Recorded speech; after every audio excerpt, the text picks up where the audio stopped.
mne správy máte, som známy cestovateľ, Willy Fox sa volám.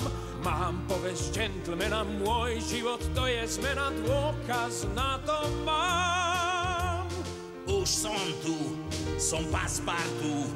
Som Tyko šampión. Malá Rony, to som ja, som usmievavá, povabná. Ten, kto má kamarátov, vie, že vždy stojí za to do neznámych končiť s nimi ísť. My sme prosím pekne tí, čo plnia svoje sny, obísť svet za 80 dní. To nie je dlhý čas, na ceste plno nástrah čaká nás.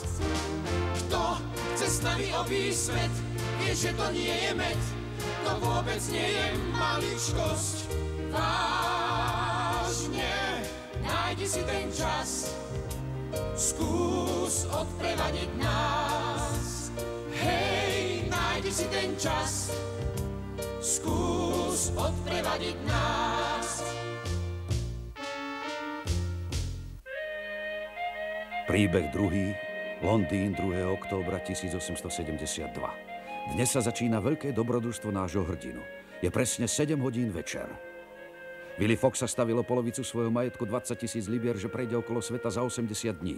Jeho vlak odchádza zo stanice Charing Cross o 8:45 večer.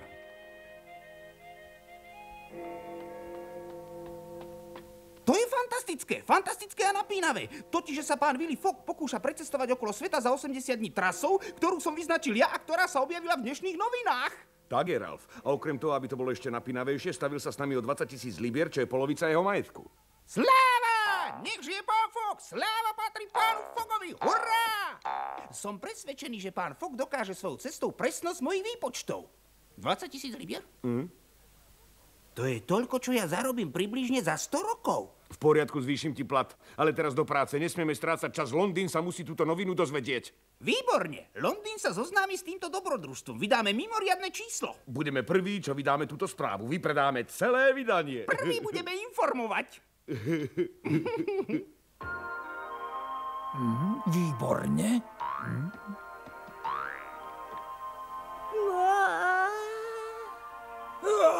No tyko, konečne sme skončili a urobili všetko podľa rozvrhu. Výborne, a teraz si môžeme odpočinúť. Zostávajú nám ešte 2 hodiny, kým sa vráti pán Fox.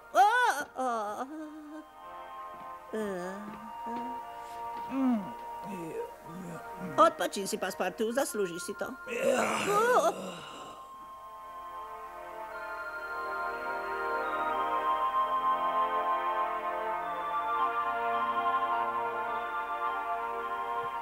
Počuj, Passepartout, niečo mi povedz. Čo chceš? Vôbec, myslel si už na to, kedy ma predstavíš pánovi Fogovi? Jasné. Asi máš pravdu. Neuvedomil som si, že ťa pán Fogg nepozná. Keďže ty si bol schovaný v kufríku, pozná iba mňa, to musíme dať do poriadku. Už mám pokrk toho večného trčania v tvojom kufri. Čo si myslíš, že som topánka alebo teniska, či čo? No tak tyko, nebuď taký. Vieš, že keby sme sa predstavili obaja naraz, tú prácu by som nedostal. Keď uvidím, že máme Monsieur Fogg dobrú náladu, predstavím ťa, dobre? Aká ohľaduplnosť. Passepartout! Počul si, tyko? Zdalo sa mi, že počujem, ako by na mňa niekto volal. Aj mne sa zdalo, že počujem tvoje meno. To je čudné. Do príchodu Monsieur Fogga chýbajú ešte 2 hodiny a nikto iný ma tu nepozná. Passepartout! Veď je to pán Fogg. Rýchlo do kufríka. Pusť ma, Passepartout, nechcem ísť, no, nechcem.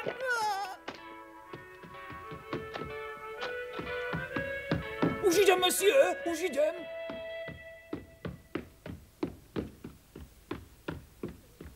Dobrý večer, Monsieur. Dobrý. Prepáčte mi, nečakal som vás tak zavčasu, Monsieur. Celkom to chápem, Passepartout. A ešte niečo, Passepartout, odchádzame. Odchádzame? A kam, Monsieur? Na cestu. Ako prosím? Na cestu, Monsieur? Na cestu okolo sveta. Okolo sveta, Monsieur? Na 80 dní odchádzame dnes večer o 8:45, teda o 20:45, aby som bol presnejší. Okolo sveta za 80 dní.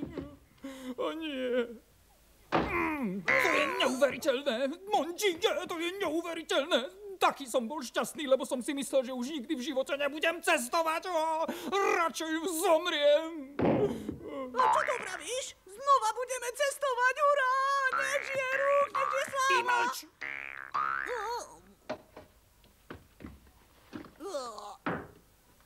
Tyko, ak si myslíš, že pocestuješ s nami, tak sa veľmi mýliš. Paspartu, ty ma necháš samúčkeho v Londýne, necháš ma tu na dlažbe ako psa, to chceš povedať? Tyko, ty si obyčajný vydierač. Paspartu! Áno, monsieur. Už ide, monsieur. Rýchle do kufra.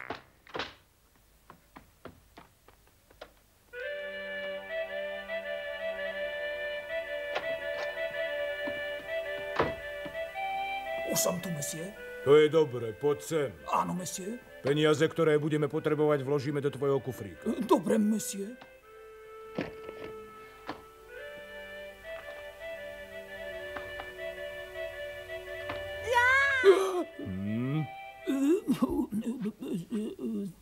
Paspartu, teraz nie je vhodná chvíľa na žarty. Áno, už nesmieme strácať čas, lebo prídeme neskoro. Choď zohnať koč. Áno, monsieur, už idem.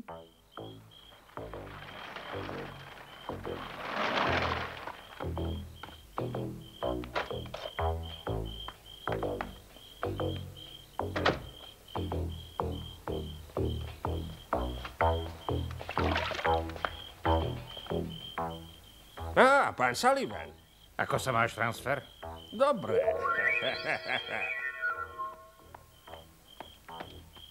Už je to veru poriadne dlho, čo som ťa nevidel transfer? Áno, tak je. Máte pre mňa nejakú prácičku, pán Sullivan? Nebuď netrpezlivý, ber to pokojne, nastúp do koča a pozhovárame sa. Ako chcete.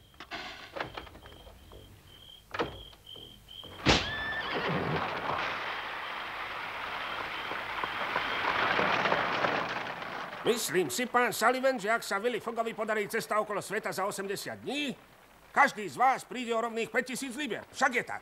Na peniazoch mi nezáleží. Hnevá ma len to, že ak vyhrá stávku, stane sa hrdinom. A to nemôžem zniesť. Nedovolím, aby ma ten samoľúbý mudrc zosmiešnil. Preto chcem, aby si mi pomohol a nejako zabránil tomu nafukancovi precestovať za 80 dní okolo sveta. V tom spočíva tvoja úloha, rozumel si? Dúfam, že to bude veľmi zaujímavá práca, ale najprv mi povedzte, pán Sullivan, koľko mi za ňu zaplatíte.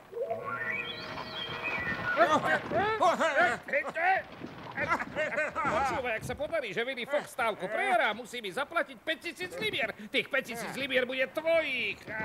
Dobre, pán Sullivan, v poriadku, to môže prijať.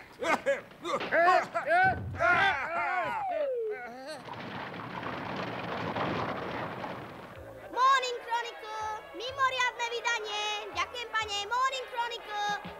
Mimoriadne vydanie. Willy Fogg podnikne cestu okolo sveta za 80 dní. Morning Chronicle, mimoriadne vydanie. Mimoriadne vydanie. Mimoriadne vydanie. Mimoriadne... Vráte mi ich. Guli, zaplať tomu chlapcovi, prosím. Čo? Ja som tie noviny nechcel. No dobre, ako keby bol milionár, vyhadzovať peniaze za noviny. A tu máš. A vydaj mi drobné. Pán Willy Fogg sa pokúsi prejsť okolo sveta iba za 80 dní. Veď to je on, ten bankový zlodej. Stavím 10 pencí proti Willymu Foggovi. Ja tiež. Pridám ďalších 10 pencí. Páni, nikto sa nestaví v prospech pána Willyho Fogga. Stávky sú 5:1. Ani keby to bolo 100:1. 1 libra na Willyho Fogga. Pane, už ho mám.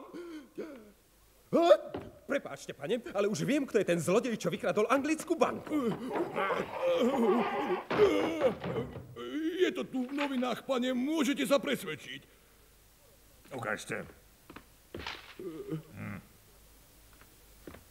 Porovnajte túto kresbu s fotografiou v novinách a uvidíte, že je to ten istý človek. Máš pravdu. A kto je vlastne ten Willy Fogg? Z novín viem zatiaľ len toľko, že je slobodný a žije z renty. Ostatné o jeho živote je záhada. Ale podozrivé je to, že nikdy nepracuje, len trávi celé dni hrou v klube. Pomoc, veď sa zadusím. Ticho! Býva v peknom sídle a väčšinu dňa trávi v reformnom klube, kde hrá karty alebo biliard. Všetko je to veľmi podozrivé. Myslíš? Nechápete to? Pod zámienkou cesty okolo sveta má v úmysle vyviesť si tie peniaze. A ak ich vyvezie z krajiny von, bude pre nás takmer nemožné získať ich naspäť. Musíme ho zadržať skôr, než sa mu podarí opustiť Londýn. Ak odíde do cudziny, bude veľmi ťažké znova získať tých 55 000 libier. Neviem, musím si to ešte premyslieť. Na premýšľanie nemáme čas! Dajte mi príkaz, aby som ho mohol hneď začať. Čo si zošalel? Uvedom si, že ten pán je z vysokých krúv a že je to pravý gentleman. A keď potom vysvíti, že on nie je ten zlodej, vieš si predstaviť, čo by sa potom stalo?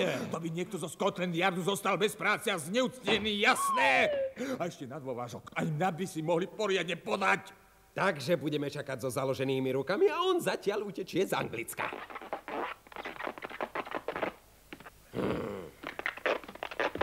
Sledujte Willyho Fogga a keď budete mať dôkaz, že tým zlodejom je on, potom ho zatknite. Rýchlo, nezostáva vám veľa času. Áno, pane, poďme, Bully. No tak sa už pozbieraj. Poďme!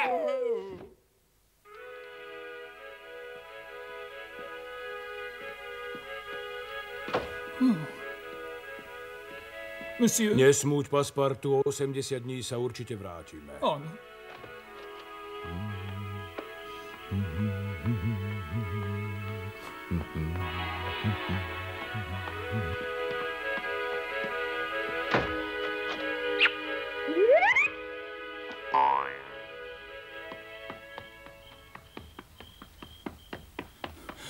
Všetko som pozamykal, monsieur. Rio! Rio!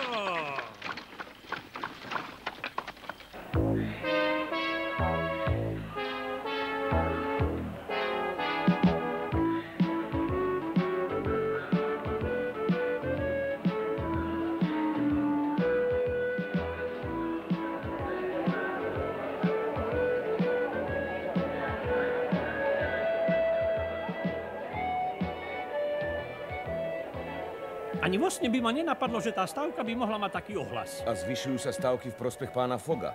Všetci si želajú, aby vyhral, tak by bol prvý Angličan, ktorý prejde okolo sveta za taký krátky čas. Určite to vyhrá. Rozostupte sa. Dobrý večer vám želám, pán Sullivan. Čo sa stalo? Znamená to, že pán Fogg ešte neprišiel? Neprišiel, ale nezabúdajte, že z reformného klubu odišiel o 7:25 a najprv musel ísť predsa domov. Možné je aj to, že už stávku oľutoval a utiekol ako čert pred svetenou vodou. Nevravte hlúposti. Pán Fogg je od hlavy popetý gentleman a svoj záväzok splní až do konca, aj keby mu malo ísť o život.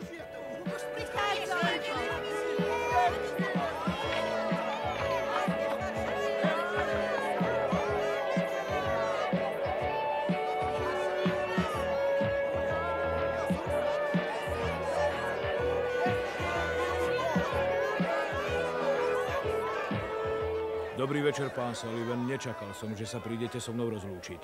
Viete, pán Fogg, prišiel som len preto, aby som videl, že ste stávku vzdali. Mimochodom, prišli ste na stanicu len minútu pred odchodom vášho vlaku. Veľmi si veríte, ale ja som presvedčený, že to bude vaša záhuba, pán Fogg. Verím, že vás o 80 dní budem môcť pozdraviť v reformnom klube. Ďakujem, páni, že ste sa prišli so mnou rozlúčiť. Verím vám, pán Fogg, želám vám veľa šťastia. Ste veľmi láskaví, Lord Guinness.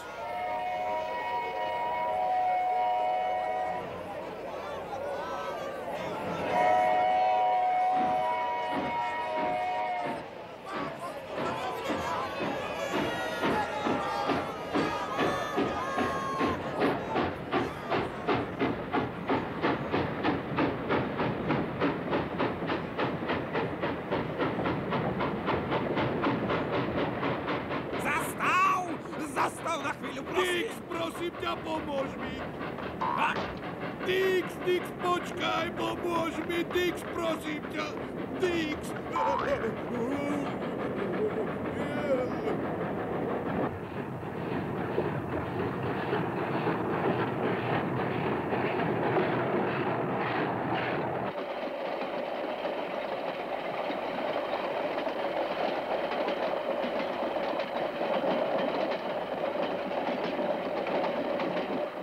Nie, taká chyba. O akej chybe hovoríš, Passepartout? O strašnej. Mon Dieu. Keď som tak náhle odchádzal, zabudol som na jednu vec. No. Už zásnuť plynovú lampu, ktorá svieti v mojej izbe.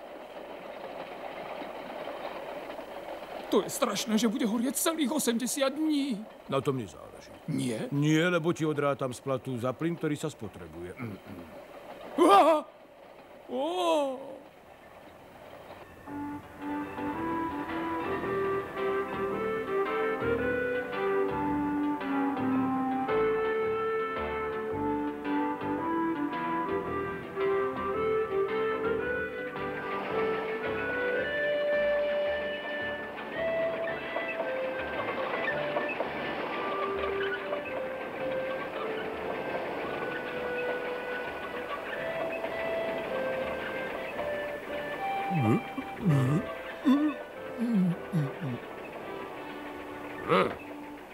Čas beží a ja som nič nezistil. A čo skoro prídeme do Francúzska? To je strašné, už ďalej nevládzem.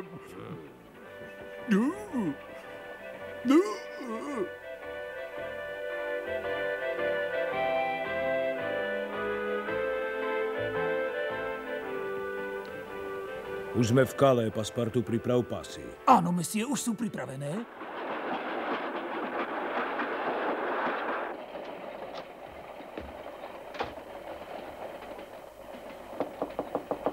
Vstúpte. Dovolím si vás požiadať o láskavosť, páni. Mohol by som u vašom kúpe usadiť dámu? Bude nám potešením. Ste veľmi láskaví. Nech sa páči.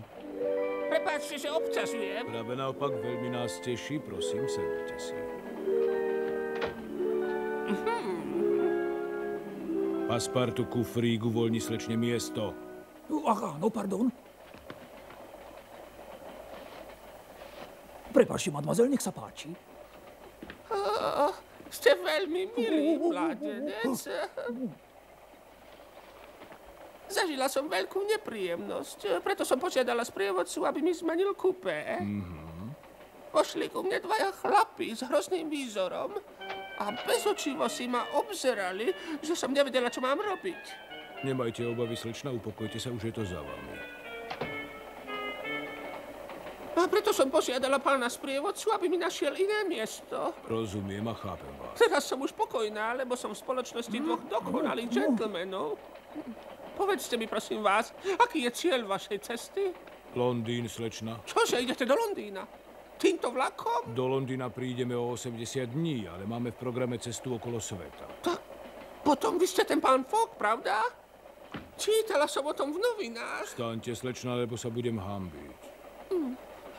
Prepáčte mi. Prezrate mi, pán Fogg, aký je váš cestovný plán? Najprv musíme prejsť celé Francúzsko. Potom cez Alpy a potom do Brindisi. Tam nastúpime na loď do Suezu. Do Brindisi? Nemôžem tomu uveriť, to je ohromné. A ja idem do Brindisi. Naozaj? Áno. Áno, idem navštíviť svoju tetu, ktorá žije v Brindisi a teraz je veľmi chorá. Dnes cestujem poprvý raz sama a cítim sa úplne bezbranná. Pán Fogg, ak vás to neobťažuje, mohla by som vám robiť spoločnosť až do Brindisi? Bude mi potešením. Ach, som vám veľmi vďačná. Prežila som takú strašnú noc. Na lodi som dostala morskú chorobu a celú noc som nemohla spať.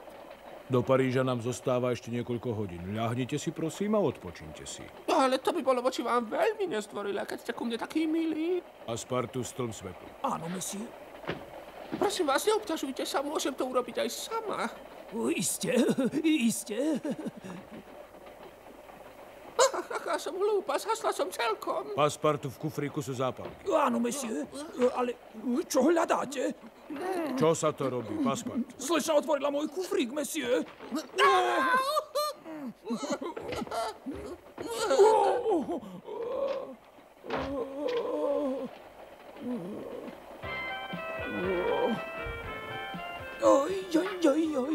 Dúfam, že mi vysvetlíš, čo sa vlastne stalo. Pravda je taká, že si to nedokážem vysvetliť, mesie. Keď do mňa sotila... Ako to, že do teba sotila? Niečo si jej musel urobiť, keď spustila taký krik a ušla. Dávam vám čestné slovo, že ja som jej nič neurobil. Pokúšala sa vziať mi môj kufrík a otvorila ho. Potom vopchala ruku do kufríka. Verte mi, mesie, prisahám vám, že ja som jej nič neurobil. Nič som jej, pane, nič som... Bolo to tak, mesie, že keď tam strčila ruku, až vtedy začala kričať. Zdalo sa mi, že počujem nejaký hlas. To som bol ja! Vstúpte. Prepáčte, páni, ste v poriadku? Počul som v tejto časti vlaku veľký krík. Samozrejme, že ste počuli krik. V tomto kupe sa nič nestalo. Odíďte. Dobre, pani.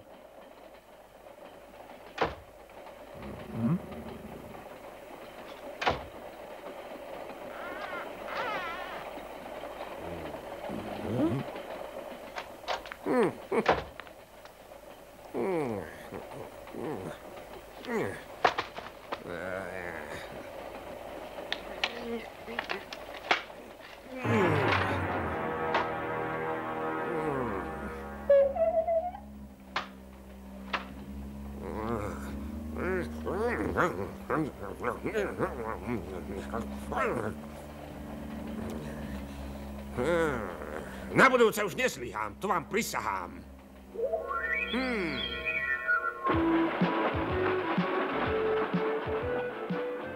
Nuž, priatelia, dobrodružstvo Willyho Fogga sa ešte len začína a už nastali ťažkosti. Ak vyhrá stávku, tak to nebude preto, že mu to budú uľahčovať tieto tri osoby, ktoré už poznáte, a to Dix, Bully a Transfer.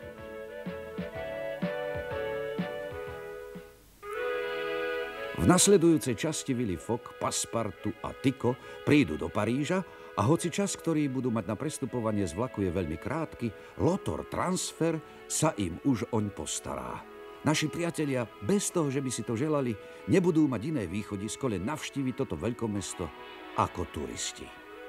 Stihli prísť včas na lyonskú stanicu a chytili vlak do Talianska.